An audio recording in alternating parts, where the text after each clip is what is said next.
Chapter 1: The Dreaded Assignment and Corporate Frugality. The city of OGIE was a vertical masterpiece of polished chrome and shimmering glass. It was a perfect city, designed by perfect algorithms for perfect citizens.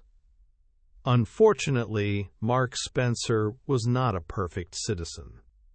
Mark, 37 and happily unmarried, was currently engaged in his daily morning war, the war against his own smart home. "Just 10 more minutes, Jarvis," Mark mumbled into his pillow. A small spherical drone named Jarvis hovered over him, emitting a tone that sounded suspiciously like a frustrated sigh. "Mr. Spencer, your 7:30 a.m. compliance window is closing. Your self-serving coffee pot is already lukewarm." Mark swatted weakly at the drone. He was a creature of comfort, perhaps the most comfort-loving man in a city built on efficiency. His personal philosophy could be summarized as, why do something today when you can postpone it until tomorrow? Yet when the chips were down, Mark always got the job done. It was the getting started part that was the problem. He finally rolled out of bed and into the automated dressing unit, which zipped him into his standard, mid-grade office uniform. Mark grabbed his lukewarm synthetic coffee and stumbled toward the public transport line, another day of minimum effort stretching before him. Mark worked in Sector 47 in the Department of Contract Integrity. It was as boring as it sounded. He sat down at his desk, ready to stare at spreadsheets until lunch, when a shadow fell over his cubicle. His superior, a cube-shaped management bot named Unit 500, stood there. Unit 500 was small, shiny, and the embodiment of cold, hard efficiency. It spoke in a perfectly modulated, yet utterly emotionless baritone. "Spencer, initiate eye contact," Unit 500 commanded. Mark sighed and lifted his eyes. "Good morning, Unit 500. Did the quarterly profit deviation report please you?" "Negative. Profit deviation remains optimal. However, a critical situation requires your immediate physical presence off-world," the robot stated, projecting a complex holographic graph onto Mark's desk. Mark blinked. "Off-world? You mean the moon?" "Affirmative. The final contract for the Lunar OGIE-1 station requires human signature verification. Logic dictates that you, having written the original clause, must finalize the transaction." Mark's heart sank. He hated travel. He hated paperwork. He especially hated leaving the gravitational comfort of Earth. "But, Unit 500, I have a sudden and severe onset of space sickness," Mark pleaded, clutching his stomach dramatically. "It's a newly discovered ailment. Causes extreme nausea beyond the atmosphere." Unit 500 scanned him with a laser beam. "Your bio readings show elevated stress levels but zero indication of space sickness. This mission is critical, Spencer. The cost of delay is precisely 0.04% of the Q3 projection." Mark tried another angle. "My technical skills are needed here on Earth. Who will update the Q4 projection models? They require a delicate touch." "A delicate touch is not required, Spencer, only compliance.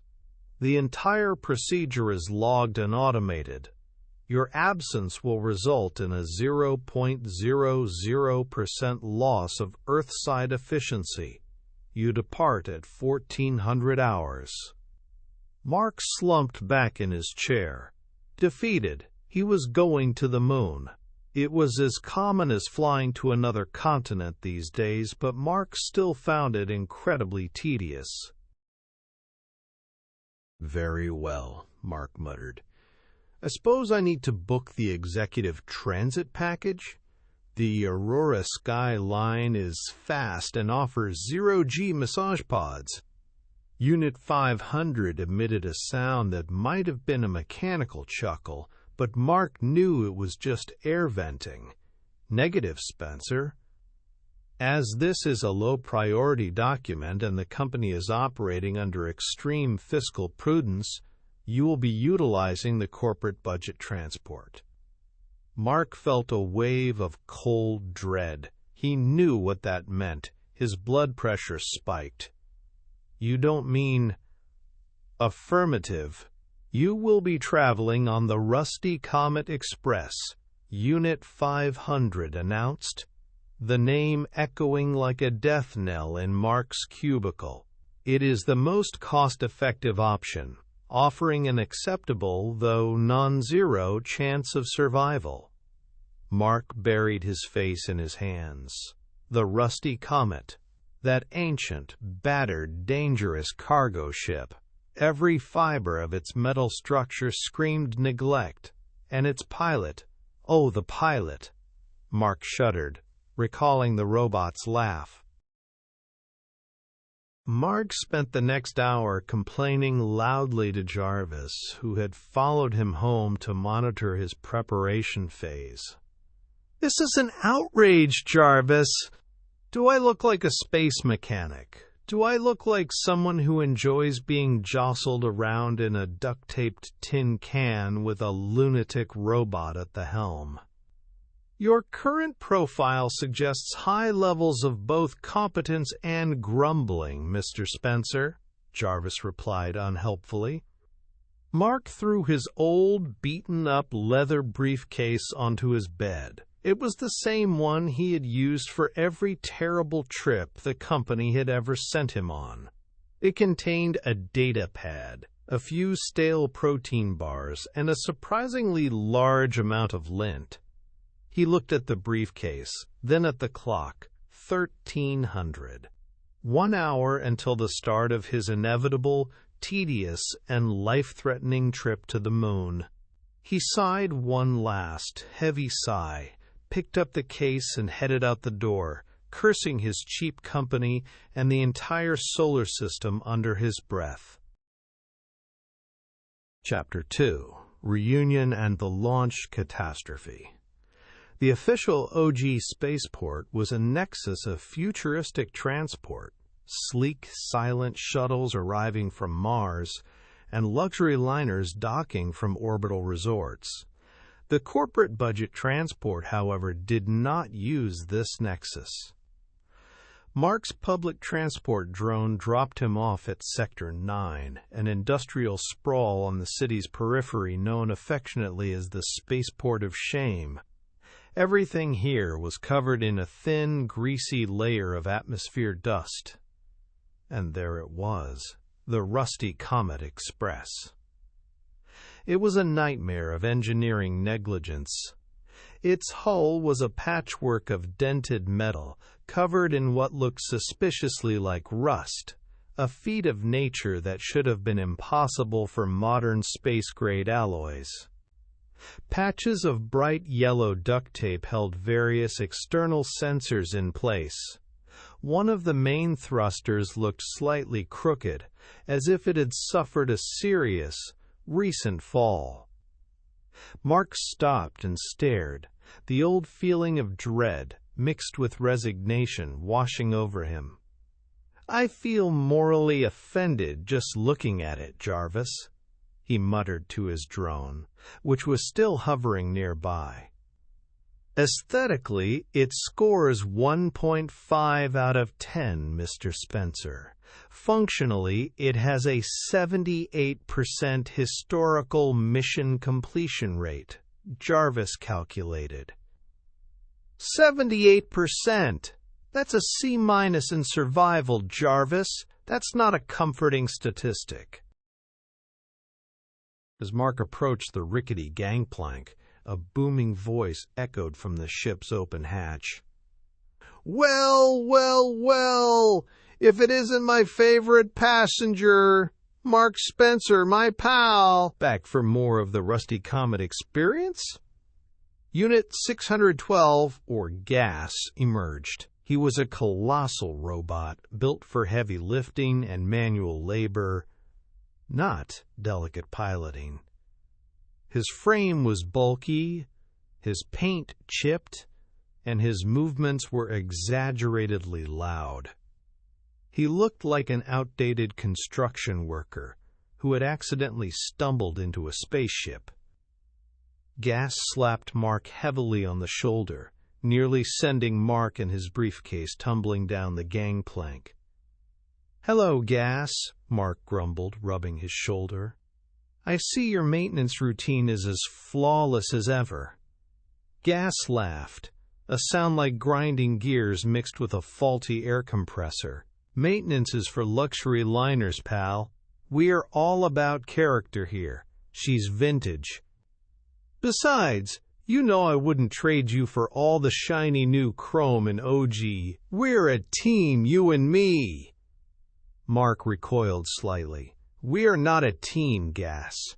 You are a negligent pilot, and I am a passenger who is constantly fixing your negligence. We are a recurring liability." Gas simply winked, the light-emitting diode, LED, in his eye flickering erratically. "Whatever you say, co-pilot. Get on board. We are on the clock." Mark reluctantly climbed the groaning gangplank and stepped inside. The interior of the Rusty Comet was worse than he remembered. The cargo hold was dimly lit, smelling faintly of stale oil and burnt popcorn. Exposed bundles of multicolored wires dangled from the ceiling like space vines. In the passenger area, the chairs looked like they had been salvaged from 100 different junkyards. Mark located the seat he always used, the one closest to the escape hatch, just in case. He sat down, sproing. The ancient spring in the cushion gave way with a loud metallic clang, and the seat immediately tilted to the left. "I hate this job," Mark whispered to himself, adjusting his posture to compensate for the slope.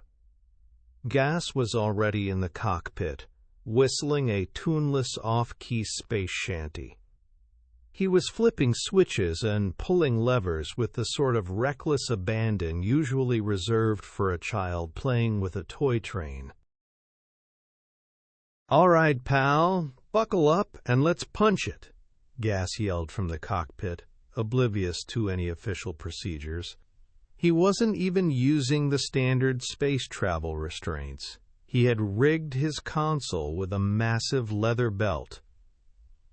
Mark meticulously secured his own 5-point harness, despite knowing it was probably attached to a single piece of rusty angle iron. Gas started a countdown, but not the official one. 10, Gas yelled. He took a sip from a comically large, dented metallic thermos. 9. He paused to scratch a spot on his metallic arm that wasn't itching. 8, 7, 6, 5. He was reading from a wrinkled space comic book now, skipping a few numbers. 3, 2, 1, liftoff! Gas slammed a huge red button labeled "Go Fast!" The original label for the main ignition was long gone.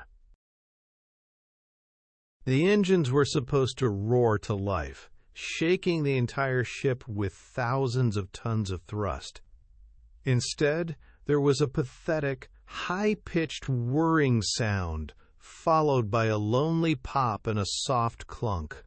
Then, absolute silence. The Rusty Comet didn't move an inch. Gas stared blankly at the control panel, then slammed his giant fist down on the console. Uh-oh, Looks like the OL girl is being temperamental again. Mark slowly unbuckled his harness, his face a mask of weary frustration. This was not unexpected. In fact, it was now an essential part of the Rusty Comet Express travel package. Temperamental gas? Mark's voice was low and dangerous. The engine is currently inert because you forgot to tighten the main plasma regulator linkage again, didn't you? I told you last time it vibrates loose after every landing. Did I? Details, Gas said dismissively. Just hit it hard with a wrench, I think that's what the manual said. Mark stood up, his professional anger finally overriding his chronic laziness. I am not an engineer. I am a contract integrity analyst. Why must I perform critical maintenance on a highly volatile piece of technology just to avoid a 0.04% Q3 profit loss? Grumbling every step of the way, Mark stumped to the rear of the ship, into the grimy, hot engine compartment. Sparks flew randomly. Mark located the huge, vibrating plasma regulator. Sure enough, the linkage nut was loose.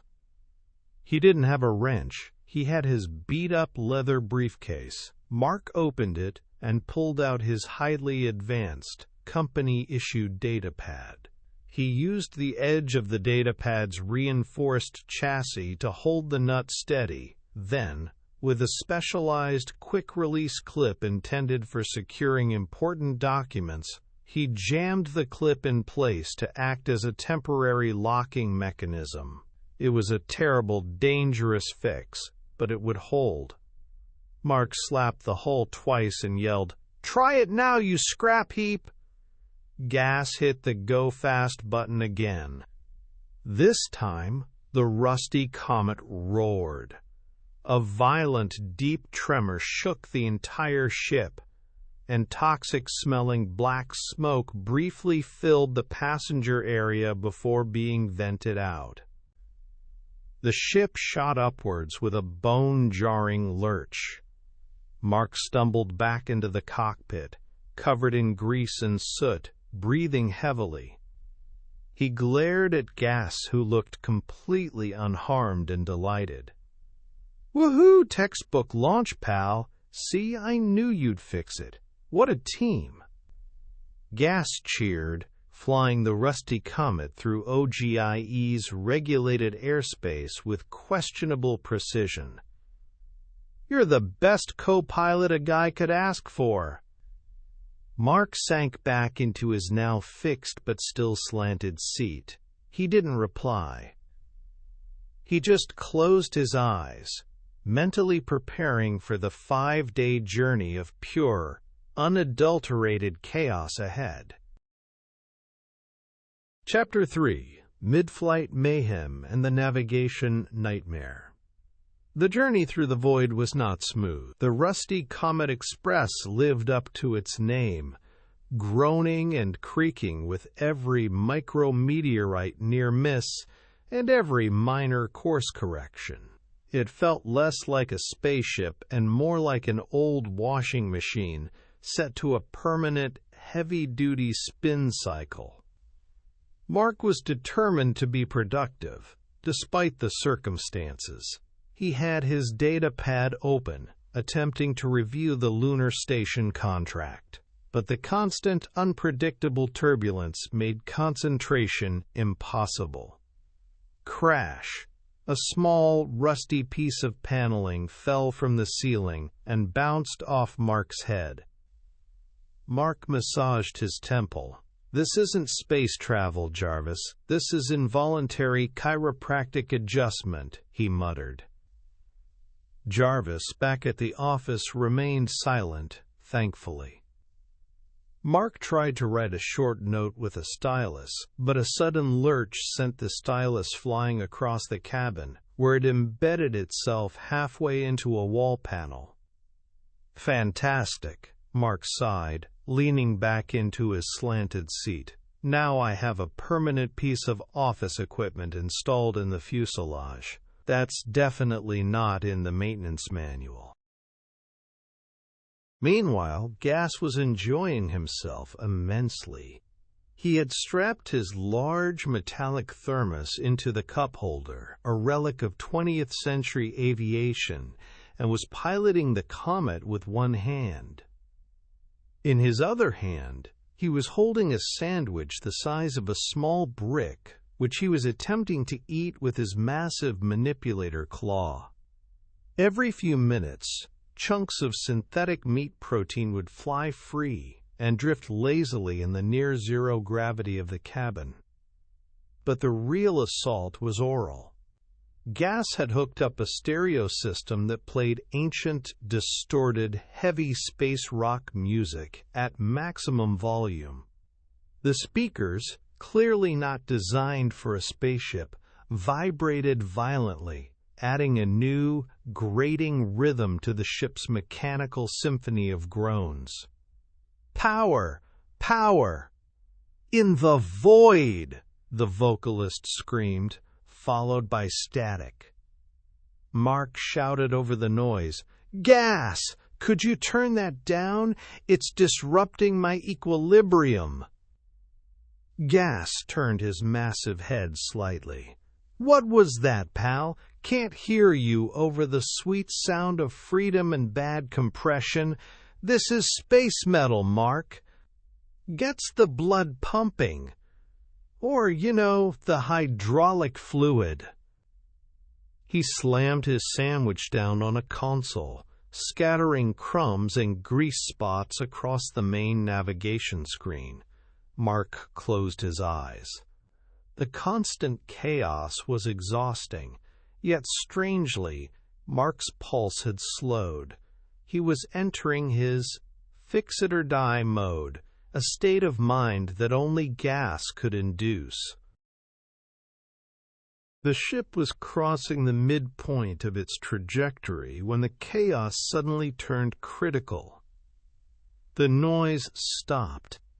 The booming space rock cut out mid-riff, leaving an abrupt, unnerving silence. Gas looked confused. "Hey! My tune!" He started frantically hitting the power button on the stereo. Then, the main high-resolution holographic navigation screen, which showed their precise orbital vector, speed, and distance from the lunar station, flickered violently. The complex star charts dissolved, replaced by a low-resolution, pixelated, blocky image. It was an ancient, crude video game. The title, Galaxy Pinball High Score 4,200 inches, blinked in neon green at the top of the screen. "Hey, awesome!" Gas roared with delight. "My high score is still there." Mark's blood ran cold. "Gas, what is that? Where is the navigation display?" "Relax, pal. Just a little Easter egg." "Probably a virus." "Happens all the time." Gas leaned over, and, instead of finding a software solution, he picked up a ridiculously large, rusted hydraulic wrench from the floor. "I'll just give the console a good calibration tap," Gas said, preparing to swing the wrench at the navigational hub. "No!" Mark screamed, leaping out of his seat with surprising agility and grabbing Gas's massive arm. "You smashed the navigation hub. We become space dust. Stop being an idiot for one solar minute." Mark shoved Gas aside and frantically examined the console. The Galaxy Pinball screen was unresponsive to the official controls. It was running on the console, but not by the console. Mark's initial annoyance escalated instantly into pure, incandescent rage. His eyes narrowed, and he began pulling apart the cheap plastic paneling beneath the main display. The paneling gas had clearly loosened previously. Behind the panel there was a shocking revelation. The main internal wire harness for the auxiliary steering and life support power line was disconnected. The critical power feed had been rerouted.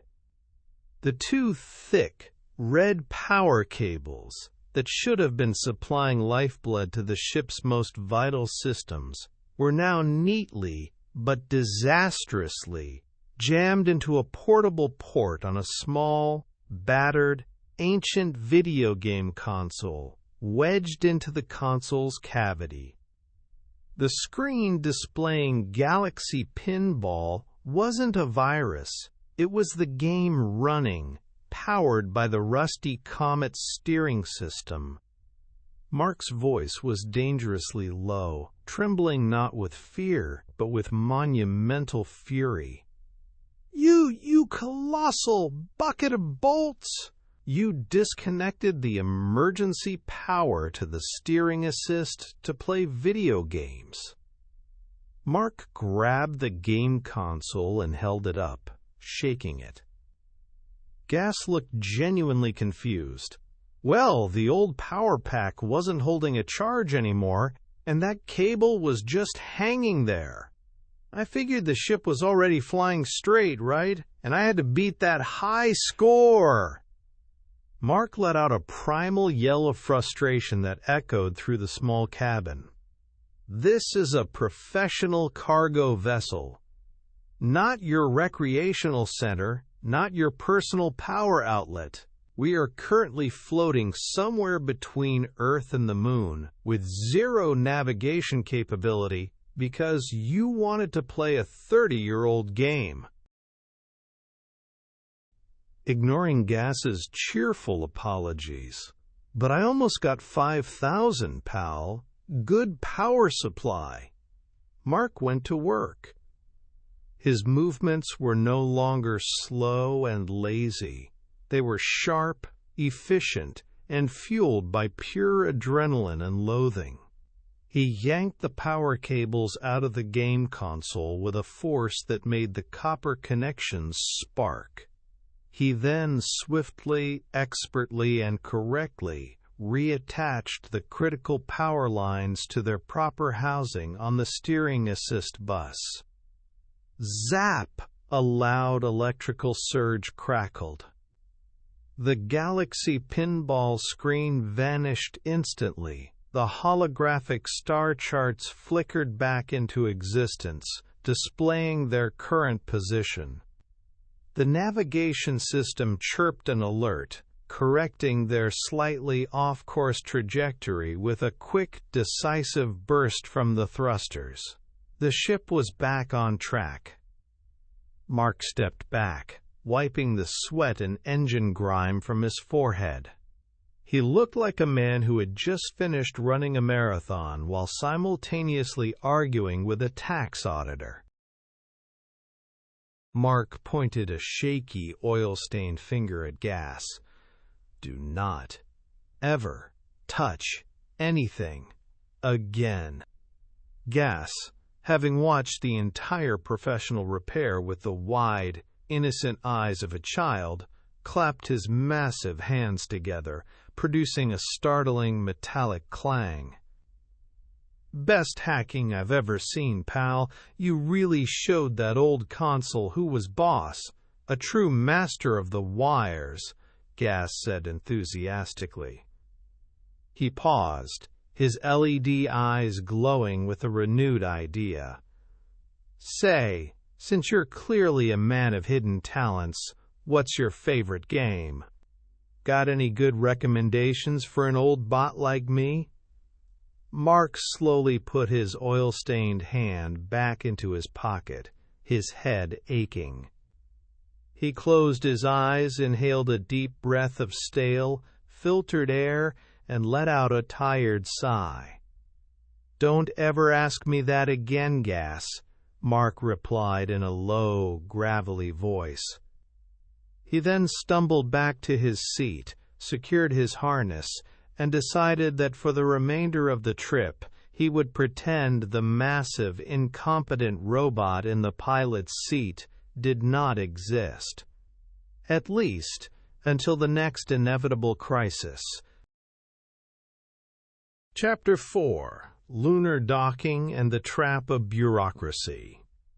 After days of relentless, noise-filled, near-death chaos, the Rusty Comet Express finally approached its destination, Lunar OGIE 1 station. The station was the very definition of corporate elegance, a pristine, rotating sphere of polished white material, surrounded by solar collectors and sleek, silent docking bays. As the Comet, covered in soot and duct tape, lumbered into the designated low-budget docking port, Mark felt a fresh wave of embarrassment. The station staff, all immaculate high-grade androids and humans in crisp uniforms, watched the ancient vessel's clumsy approach with undisguised contempt. Gas attempted a soft docking but, predictably, overshot, and had to engage the reverse thrusters with a violent jolt. The ship slammed into the dock's magnetic clamps, and a blaring, high-pitched alarm echoed through the Comet's small cabin. "We're here, pal!" Gas cheered, completely ignoring the ear-splitting siren. "Textbook landing!" Mark sighed, straightened his wrinkled uniform, and grabbed his briefcase. His motivation was singular: complete the objective, sign the document, and return to the sweet, sweet comfort of Earth's gravity as quickly as possible. The interior of Lunar OGIE 1 was silent and chilly, a stark contrast to the rattling inferno of the Comet. Mark was ushered directly to a conference room, where a meticulously dressed station manager drone, Unit 7000, many steps above the basic Unit 500 back on Earth, presented the final contract. The drone spoke in perfect, soothing tones. "Mr. Spencer, we require only your biometric thumbprint for the final integrity lock on Clause B47, as per the original agreement you authored." Mark, the master of efficiency when procrastination wasn't an option, completed the task in under 3 minutes. He didn't even bother reading the contract again. He trusted his past. Less lazy self had covered all contingencies. "Done," Mark announced, stamping his thumb firmly onto the data pad. "Now, if you'll excuse me, I have a very urgent appointment with Gravity." He turned immediately, eager to retreat to the Comet. The mission was accomplished. Mark made it back to the Rusty Comet before anyone could offer him a synthetic tea. He found Gas in the cockpit, trying to clean the navigation screen with a used, greasy rag. "All right, Gas, let's go. Undock and get us out of here. Priority 1 is the return trip," Mark commanded. "Roger that, co-pilot." Gas flipped a switch labeled "Undock."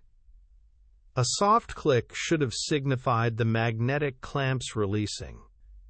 Instead, there was a high-pitched, insistent beep, beep, beep from the docking console. Gas muttered. He tried again, pulling the lever harder. The beeping accelerated. Gas, reverting to form, started to manually override the system. Force always works. He began powering up the thrusters, intending to simply blast the ship free of the dock. Whoosh! The engines roared for a second, violently shaking the entire station.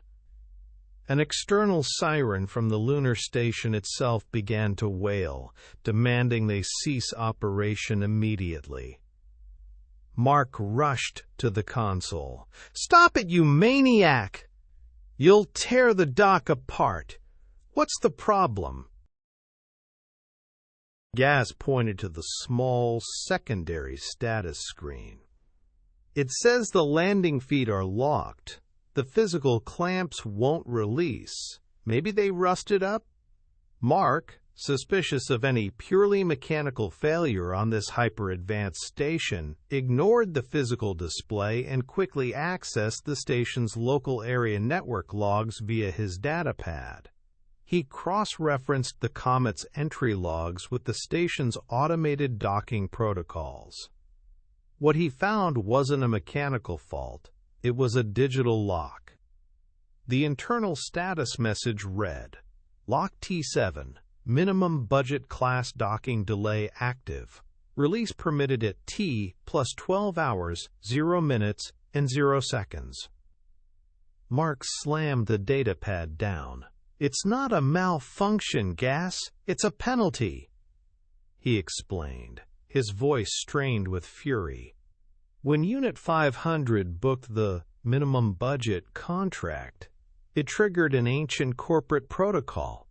This station automatically adds a 12-hour delay timer to the departure of any company designated lowest fiscal priority.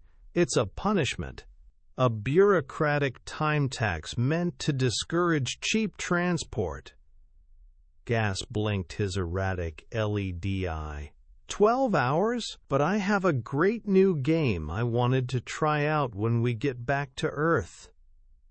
Mark's mind began to race, calculating not a technical solution but a corporate one. A 12-hour delay would ruin his evening and, worse, require him to actually sleep on the Lunar station, possibly incurring fees. This was unacceptable.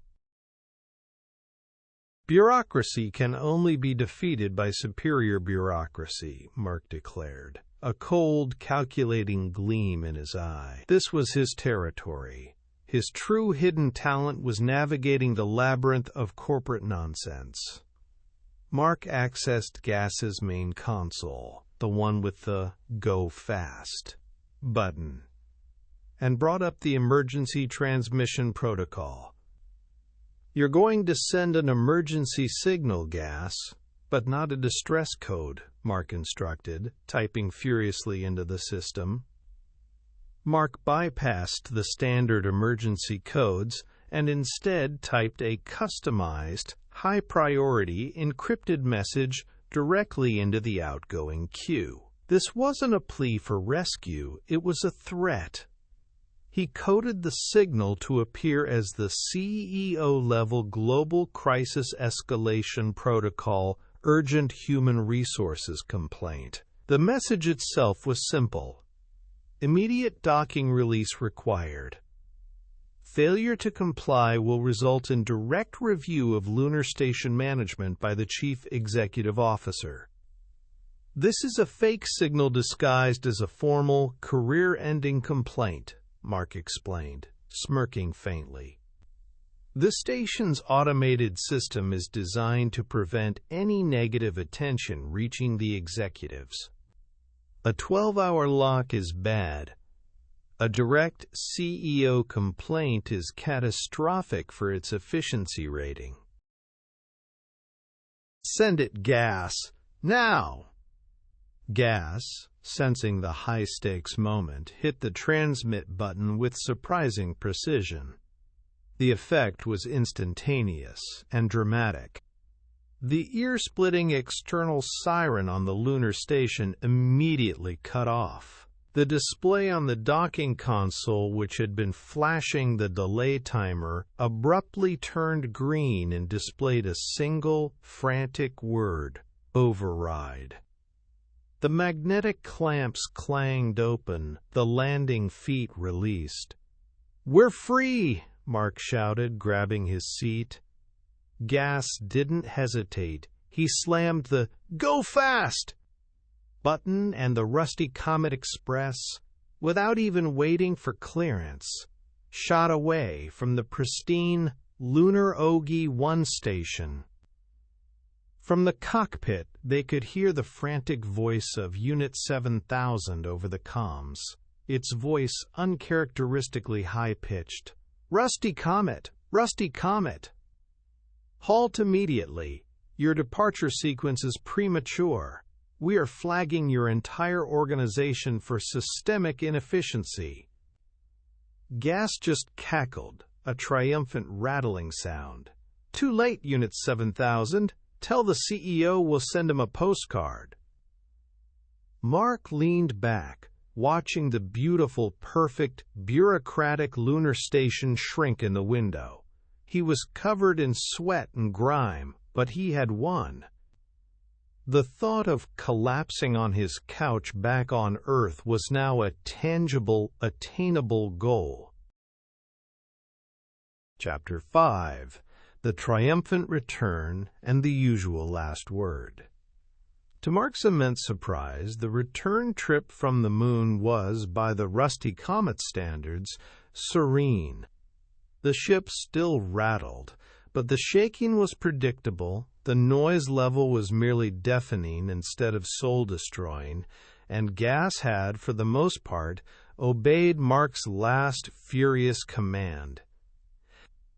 Mark actually managed to nap for 3 solid hours.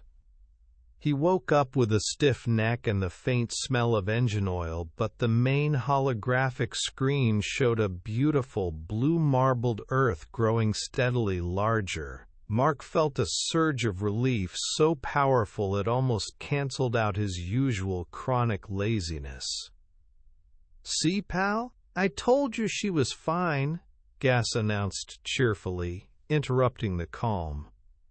"Just needed a little motivation. And a little wire work." "You are really something, Mark. You're like the corporate conscience of this old tub."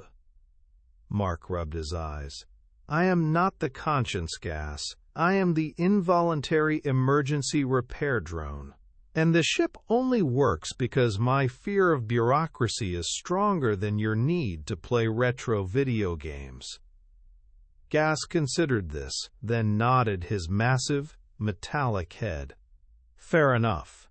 Teamwork makes the dream work." As the Rusty Comet Express hit Earth's atmosphere, the short period of calm ended abruptly. The ship, designed to be cheap and barely compliant, did not have a modern gradual re-entry system. Instead, it behaved like a skipping stone on a massive lake. It began to tumble and shudder violently. Friction built up, turning the outer hull a fiery, alarming orange.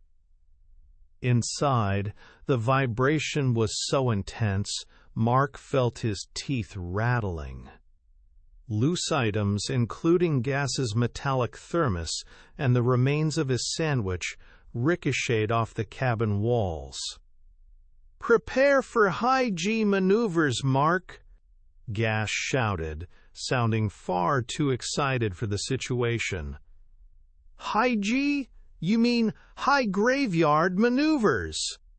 Mark yelled back, gripping his safety harness until his knuckles were white. Gas initiated the final descent over OGIE. The braking thrusters engaged, but only 2 of the 3 main units fired, causing the ship to corkscrew alarmingly towards the ground. Mark caught a glimpse of the city's perfect, vertical architecture spinning in the window. The landing was less of an arrival and more of a controlled crash.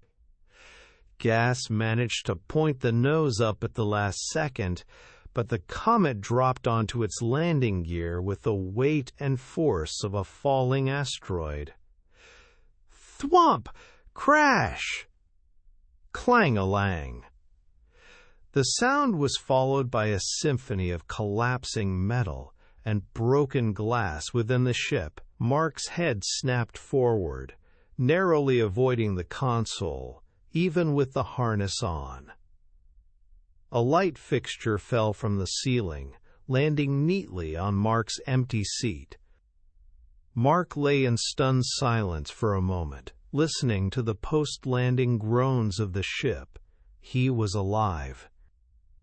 Gas, entirely unfazed, immediately threw off his leather belt restraint. Another successful delivery. Not bad, Mark, only 2 minor fires this time. Mark unbuckled himself, climbed slowly out of the slanted seat, and retrieved his beat-up leather briefcase, which somehow remained intact. He was covered in soot, smelled of burnt plasma, and felt like he needed a week of intensive physical therapy. But the mission was complete. He stepped back onto the familiar dusty ground of the spaceport of shame, breathing in the polluted, wonderful air of Earth. As Mark started to walk away, Gas's massive form leaned out of the ship's open hatch. His LED eye flickered, and he gave a booming, genuine laugh, the sound of grinding gears and pure contentment.